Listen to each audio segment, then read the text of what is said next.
Discussion this morning, we are discussing land reforms here in the market, and we have our panelists here in the studio to talk us through that. Of course, a lot has been happening, especially in Laikipia. We've seen some residents going to ranches there and killing animals and also chasing out the owners of the ranches as well. So we want to look deeply and see what is really happening in Laikipia.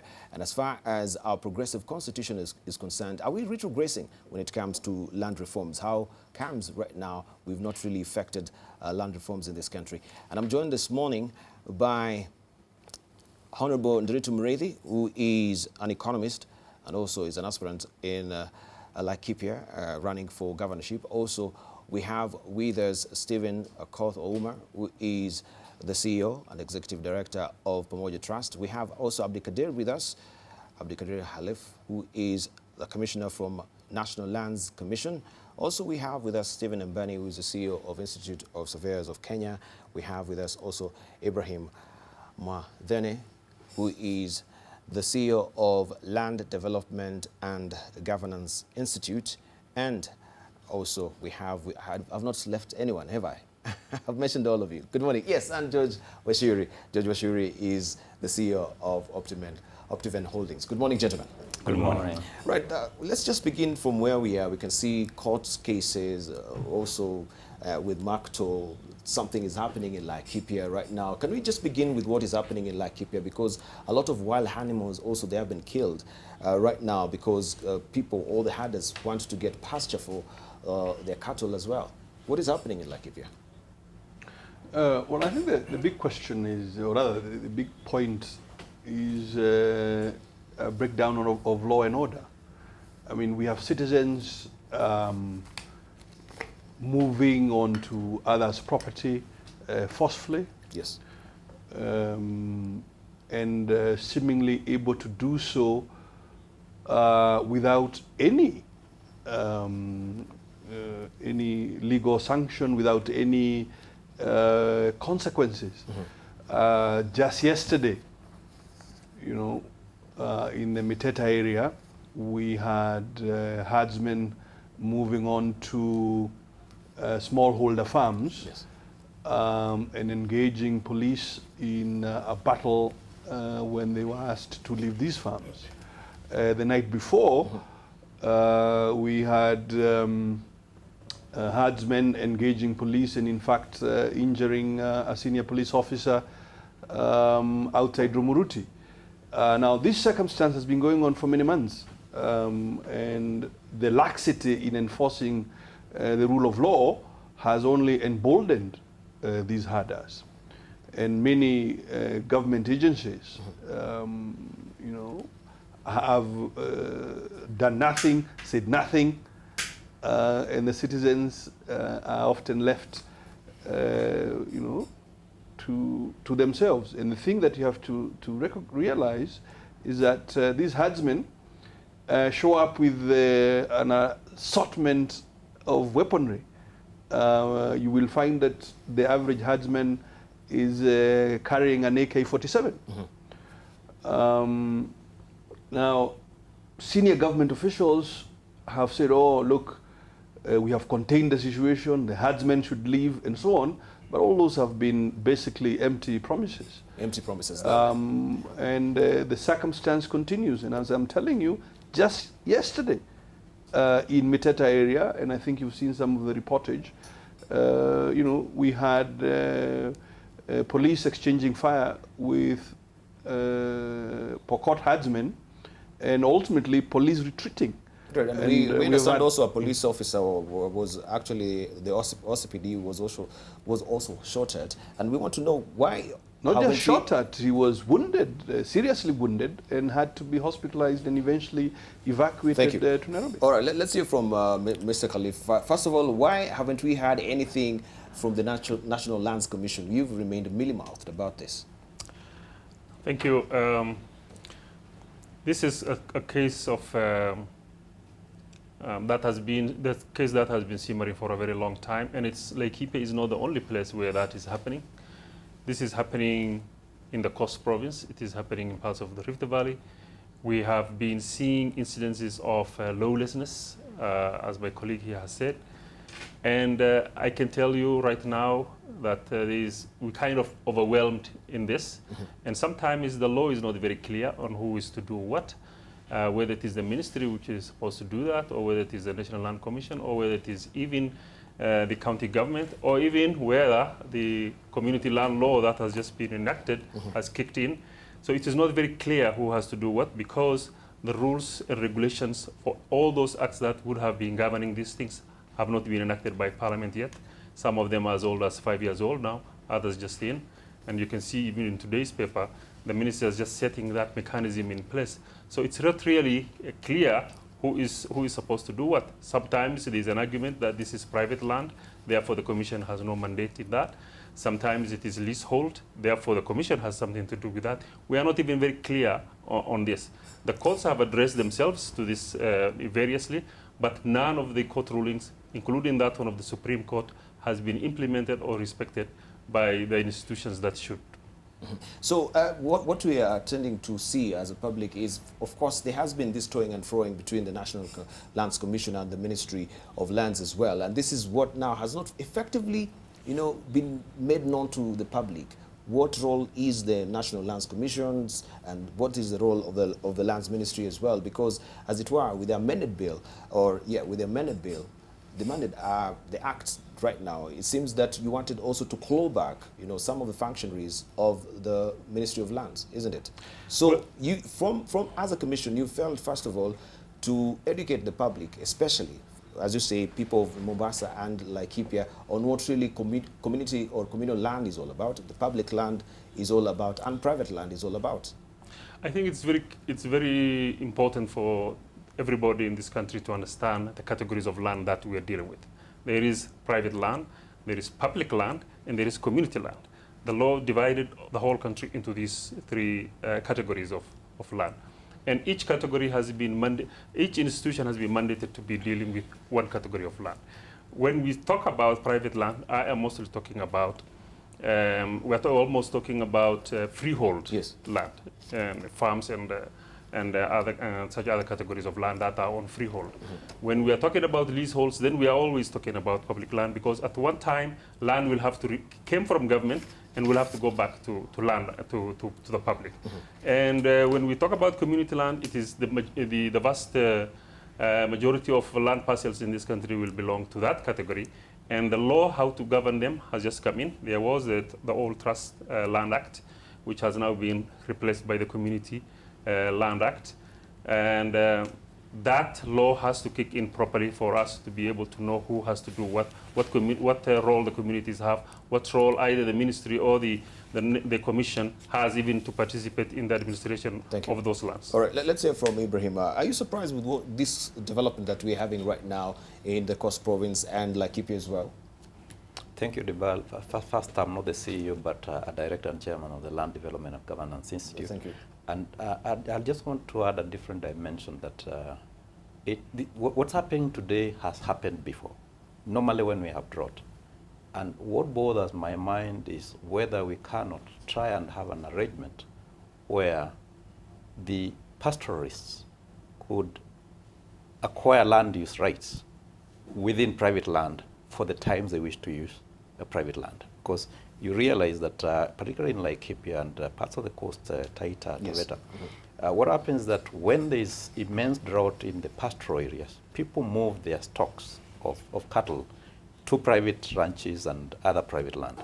Now, you realize that this is something that is probably natural, that they cannot probably avoid the fact that when it gets extremely hot, they need to move their herds to places where there is pasture. But then, because those areas are under private land rights, I think I would want to put on the table the fact that it is possible going forward for people around those areas to see whether they can have arrangements whereby use rights for a period that the pastor is required to use those parcels of land could be negotiated. And probably this will reduce the level of conflict that we are witnessing at the moment. All right, let's hear also from Dr. Akoth. Are you surprised? No, actually I'm not surprised, and I really want to agree with Ibrahim on this particular one. The problems, in my opinion, the way I see them, are three. One, the government has not been able to frame land reforms in a way that is more comprehensive and consistent with our history and circumstances. Yes. The three categories you talk about, private, public, and community land, cannot be seen as absolute sort of compartments that are not in conversation with each other. Because if you have a regime where you emphasize that title, for example, when it comes to individual ownership means absolute possession, then you deny people an opportunity of seeing land tenure as a bundle of rights. That one can have a user right on something, management right on something, occupancy right on something, and those rights then form a continuum. And that way then you create a framework where conservancy does not just mean protecting wildlife, but it also means catering for livelihood of those in the neighborhood. It means a whole ecosystem.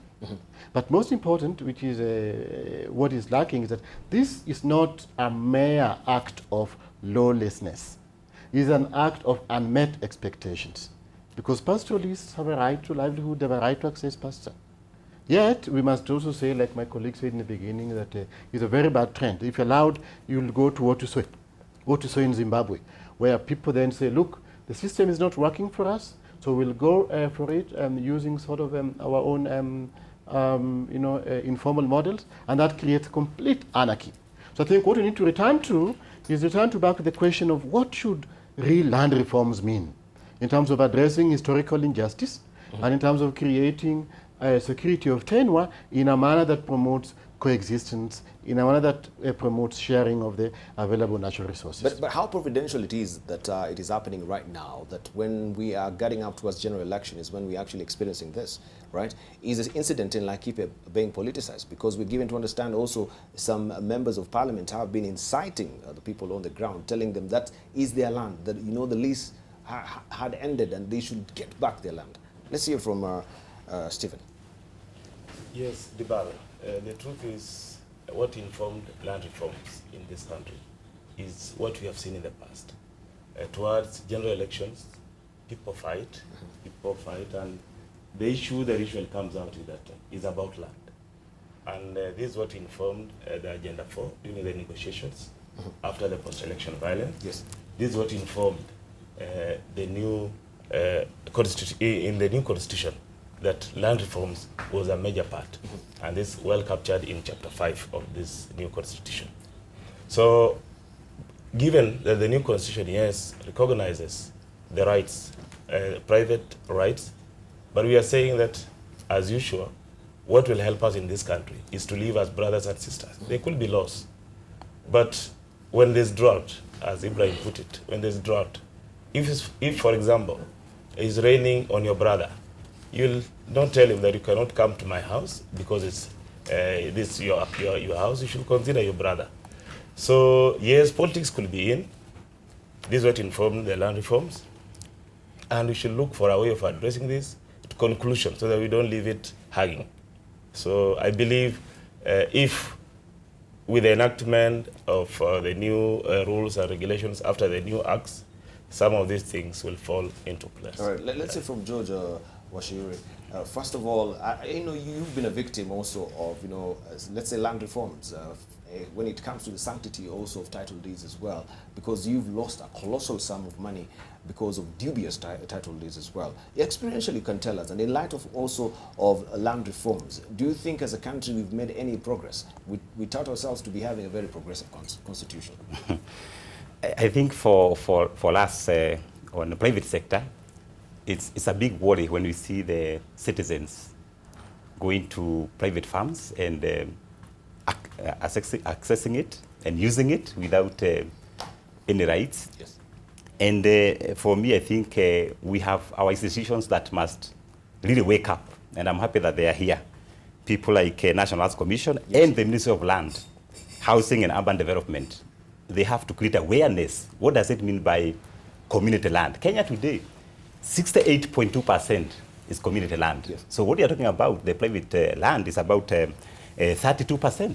And for investors, we, as a nation, we start to lose.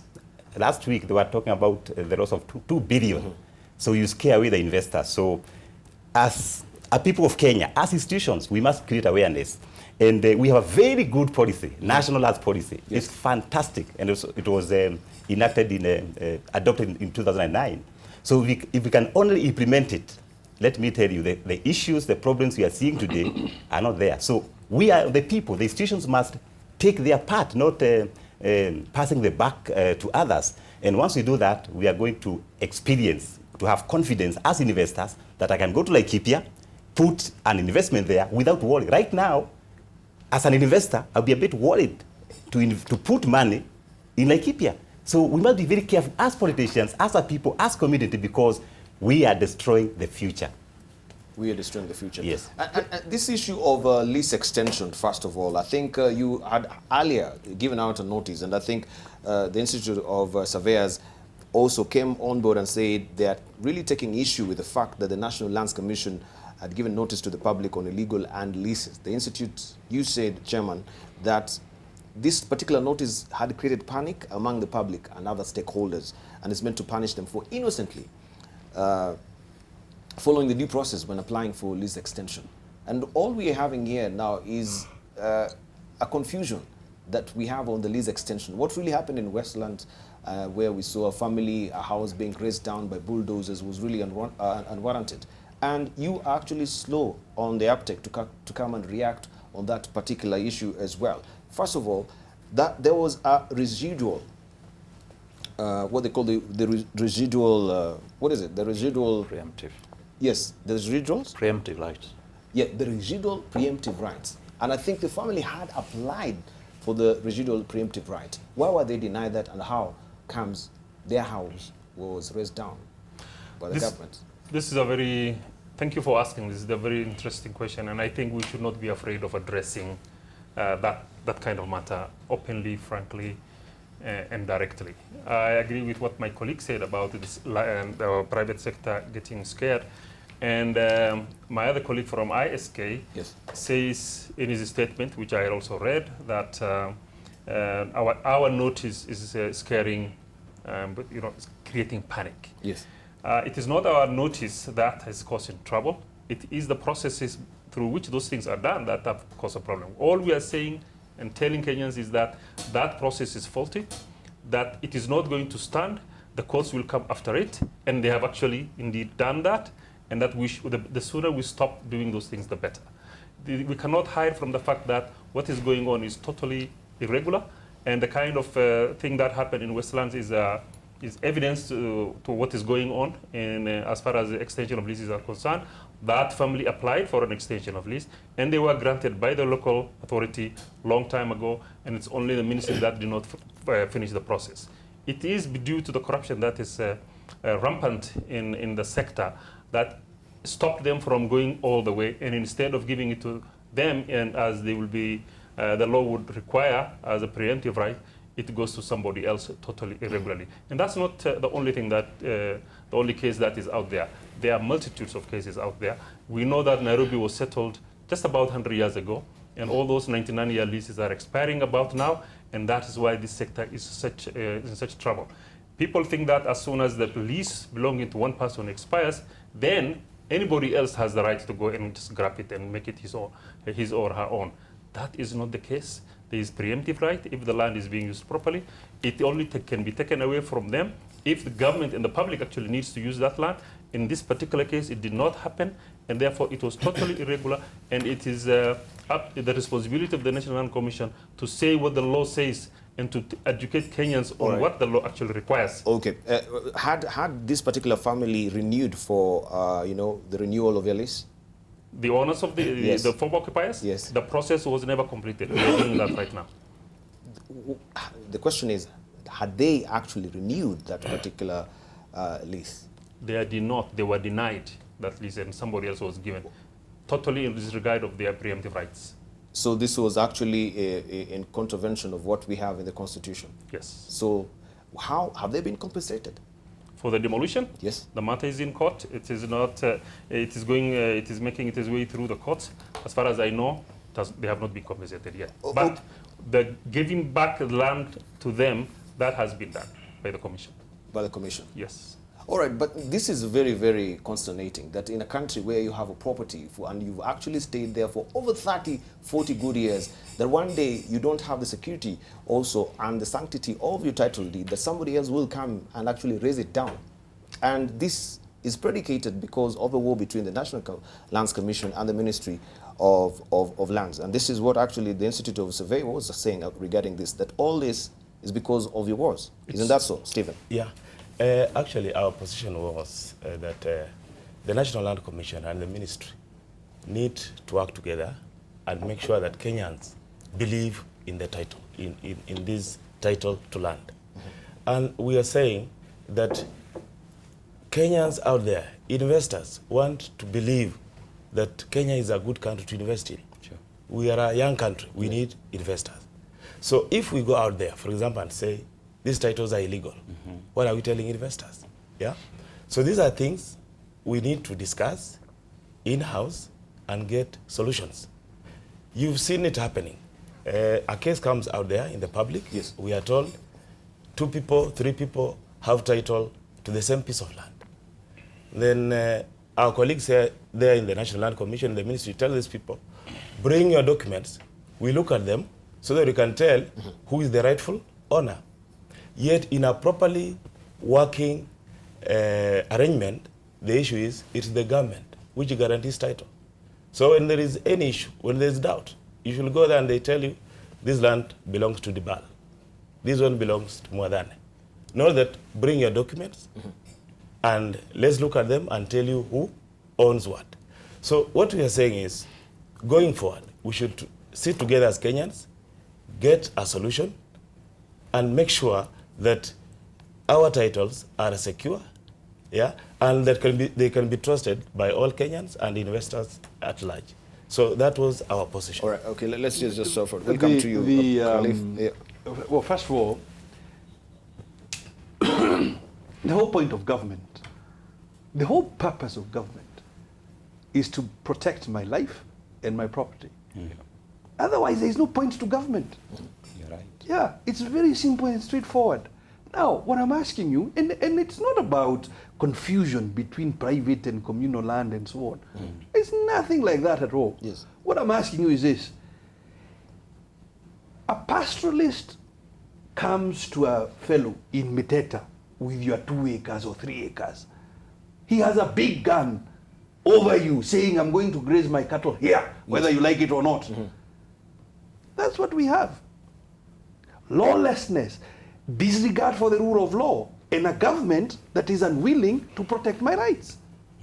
And institutions, I'm sorry, Commissioner, institutions that are simply not doing their job at all. It is not a question of confusion. Now, Ibrahim says, and our colleague from the survey, that, look, we can have user rights, and I agree. And pastoralists have been able to graze on private land for a fee, for example, in the past. But let me ask you this. What does the banning of a lodge, like Suyan Lodge was banned a week and a half ago, what does that got to do with pasture? And we have those pictures, actually. We should Yeah, show them. what has that got to do with pasture? Yes. That is simply criminality, and that is simply a law enforcement system that is not working. Sure. What does the shooting of no CPD have to do with pasture? Yeah? I mean, that is simply extreme lawlessness in a law enforcement system and institutions that are not working. And you have to ask the question, if we can go to Somalia Yes. and other theaters to protect their country, why is it that we cannot get people to respect private property? And by the way, investors are not out there. They're out there. I am talking about the people in Laikipia right now. You have scraped to the bottom of the barrel, bought yourself 2 acres in Ngarua, and it is not yours, suddenly. Because some guy with his cattle and a big gun can come and chase you out. So investors are here. It is us Kenyans. They are not out there. And what is really, really worrisome in sad in the extreme is because the institutions are not doing anything. Fantastic. We need to take a short break, and I think now we'll delve deeper. The institutions are not doing anything, so we don't have security of tenure. Yeah, to our land, to our property, and this glacial slowness that also is coming from these institutions so far. So is there any, you know, a dark underbelly to this? Why is this reforms taking so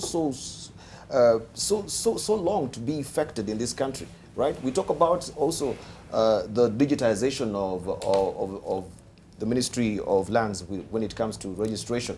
Up to now, nothing has really happened since now we had James Orengo as the Minister of Lands.